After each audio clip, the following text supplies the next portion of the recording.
Hello everyone, teachers academy group के YouTube channel में आप सभी का फिर से एक बार स्वागत है। तो गाइस, आज हम आपके सीटेट के ऑफिशियल सिलेबस के अकॉर्डिंग टॉपिक नंबर 20 यानी टॉपिक नंबर 20 पे चर्चा करने वाले हैं। और इस टॉपिक में आप लोगों को पढ़ना है संज्ञान तथा संवेग, कॉग्निशन एंड इमोशन।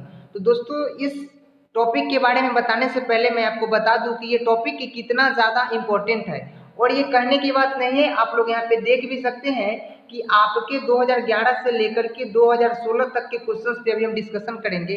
और टोटली इस टॉपिक से आपके एग्जाम में कितने क्वेश्चंस अभी तक पूछे जा चुके हैं, ताकि आपको जो है इस टॉपिक को पढ़ने में दिलचस्पी हो। तो ध्यान से देखिएगा कि जब से 2011 से सीटेट जो है केंद्रीय शिक्षक पात्रता परीक्षा स्टार्ट हुई है, उस समय से लेकर के अभी तक पर ईयर कम से कम 2 क्वेश्चंस तो इससे पूछे ही पूछे जाते हैं, और वो भी रिपीटेड टाइप के क्वेश्चंस पूछे जाते हैं। ठीक है, तो देखिए 2011 में इससे 2 क्वेश्चंस पूछा गया, 12 में 1 क्वेश्चंस पूछा गया, 13 में 2 क्वेश्चंस पूछा गया है। उसके बाद 2014 में 6 क्वेश्चंस पूछा गया है, 2015 में 1 क्वेश्चंस पूछा गया है, फिर 2016 में 1 क्वेश्चंस पूछा गया है। तो देखिए गाइज, 17 में आपका एग्जाम हुआ नहीं है।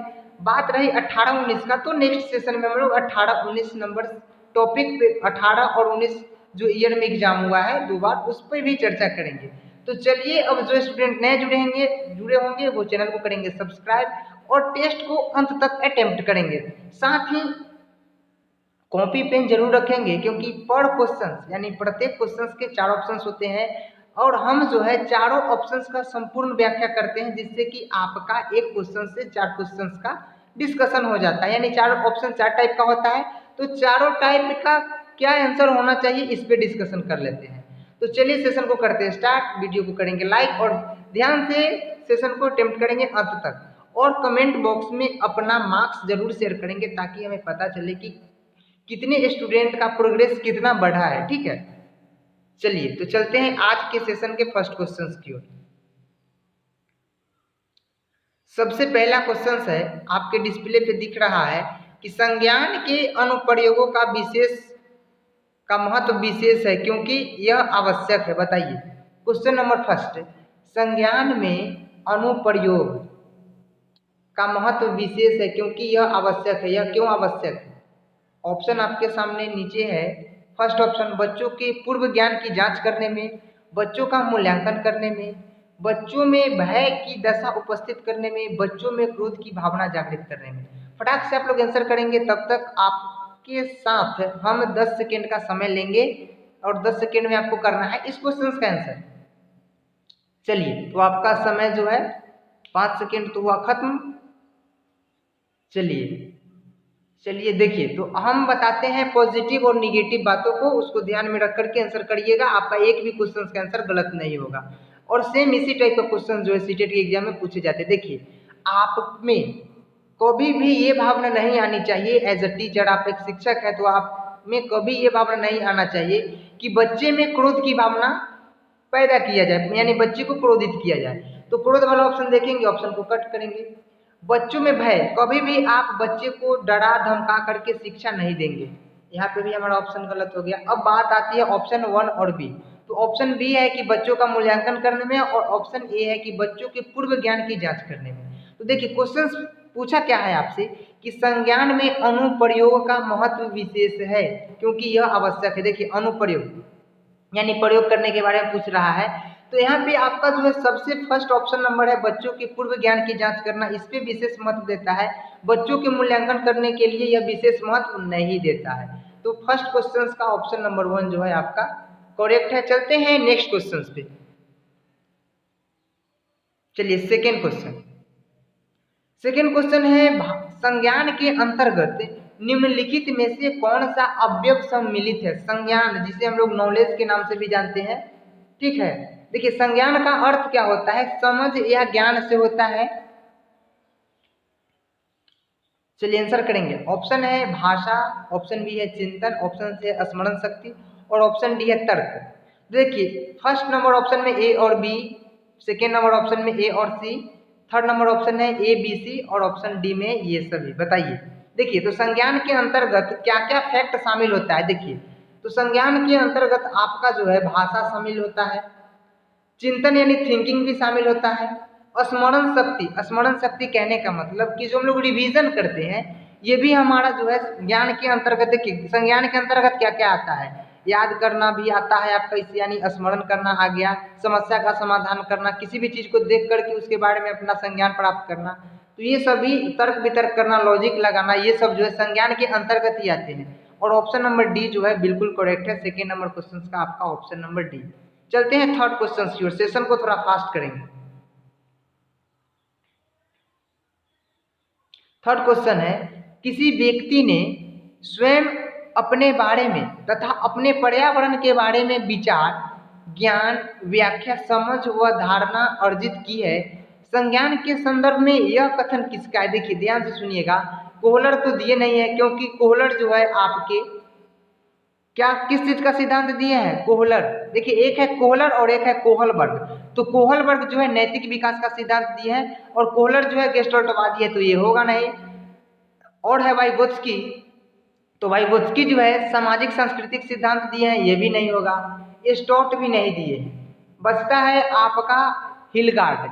तो हिलगार्ड एक मनोवैज्ञानिक है जिनका कथन है कि किसी भी व्यक्ति में स्वयं के बारे में तथा अपने पर्यावरण के बारे में विचार करना, ज्ञान प्राप्त करना, व्याख्या करना, समझ व धारणा अर्जित की जाती है, इसका कथन है किनका? तो हिलगार्ड का। यानी थर्ड क्वेश्चन का आपका ऑप्शन नंबर सी सही है। चलते हैं फोर्थ क्वेश्चन की ओर, और ये क्वेश्चन जो है बहुत बार डिस्कशन हम लोग कर चुके हैं। क्वेश्चन है, संज्ञान का अर्थ होता है, यानी नॉलेज का अर्थ होता है मंद, तीव्र, विकास, समझ, ज्ञान। बताइए फोर्थ नंबर क्वेश्चन का आंसर।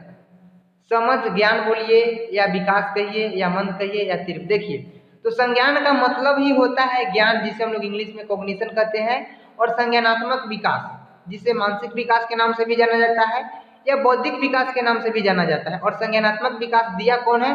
तो जीन पियाजे दिए हैं, नोट कर लीजिएगा, जीन पियाजे।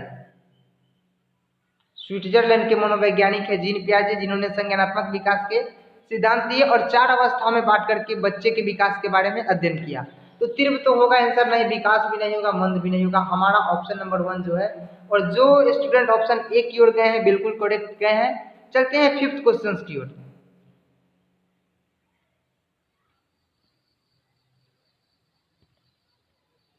चलिए फिफ्थ नंबर क्वेश्चन कैंसर करेंगे। क्वेश्चन है, निम्न में से कौन एक संज्ञानात्मक विकास का उपागम नहीं है? निम्न में से कौन एक संज्ञानात्मक विकास का उपागम नहीं है? ऑप्शन है अवधान, स्मृति, मस्तिष्क मानचित्रण, समावेशी विकास। उपागम नहीं पूछ रहा है, यानी आपसे जो है निगेटिव बात पूछ रही है।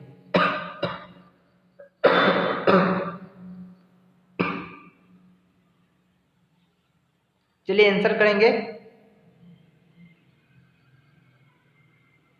निम्न में से कौन एक संज्ञानात्मक विकास का उपागम नहीं है? फिफ्थ नंबर का देखिए, संज्ञानात्मक विकास का उपागम कौन कौन है, ये बात अगर आप जान लेंगे तो कौन सा उपागम नहीं है ये आपको पता चल जाएगा।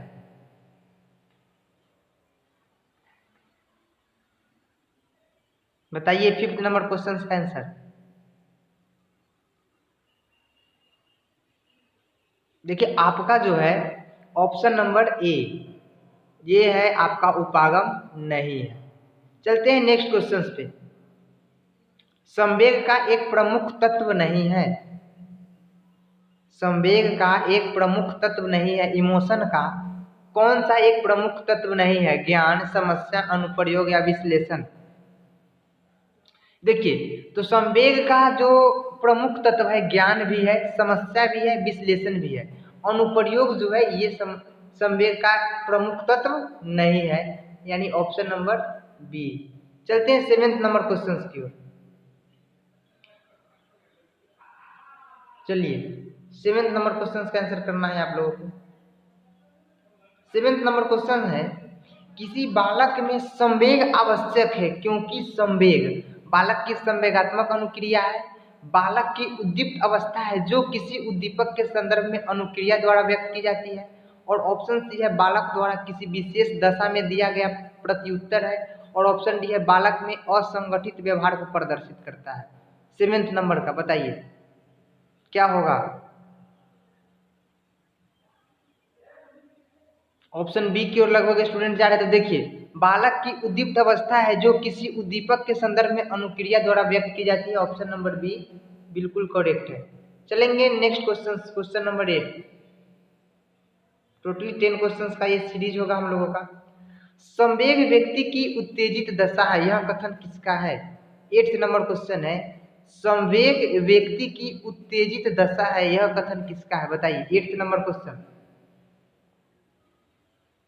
देखिए, स्किनर का तो यह कथन है नहीं, पियाजे का भी नहीं है, ड्रेवर का भी नहीं है। आपका ऑप्शन नंबर सी है वुडवर्थ का।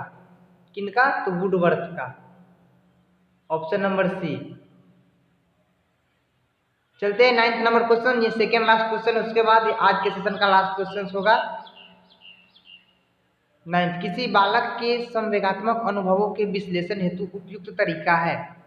संवेगात्मक अनुभवों के विश्लेषण हेतु यानी बच्चों का जो इमोशनल एक्सपीरियंस है उसका व्याख्या करने के लिए, उसका विश्लेषण करने हेतु कौन सा तरीका उपयुक्त होगा? उसकी मुख मुद्रा, अंतर्निरीक्षण, उद्दीपकों की प्रतिक्रिया, उपरोक्त में से कोई नहीं। 9th number question. देखिए, उसकी मुख मुद्रा ये तो होगा नहीं, ऑप्शन ए तो होगा नहीं, और ऑप्शन ए नहीं होगा तो ऑप्शन डी भी नहीं होगा, बचता है बी और सी। तो अंतर्निरीक्षण भी उतना ज़्यादा इफेक्टिव ऑप्शन है नहीं। आपका इफेक्टिव ऑप्शन है सी, उद्दीपकों की प्रतिक्रिया, यानी ऑप्शन नंबर सी। चलते हैं 10th नंबर क्वेश्चन पे। निम्न में से क्या संवेग नहीं है? निम्न में से क्या संवेग नहीं है? बताइए, संवेग नहीं है 10th नंबर का, आज के सेशन का लास्ट क्वेश्चन। देखिए, तो संवेग जो है भय है, संवेग के अंतर्गत भय आता है, क्रोध आता है, करुणा आता है। क्वेश्चन में है निगेटिव, यानी हमें निगेटिव ऑप्शन पे जाना है, यानी पलायन। तो हमारा ऑप्शन नंबर जो है सी बिल्कुल करेक्ट है 10th का। बाकी बचा 10 क्वेश्चन हम लोग नेक्स्ट सेशन में करेंगे। तब तक के लिए धन्यवाद, बाय बाय, टेक केयर। किन्हीं को कुछ पूछना है कमेंट बॉक्स में कमेंट कर देंगे, हम सभी स्टूडेंट के कमेंट का रिप्लाई दे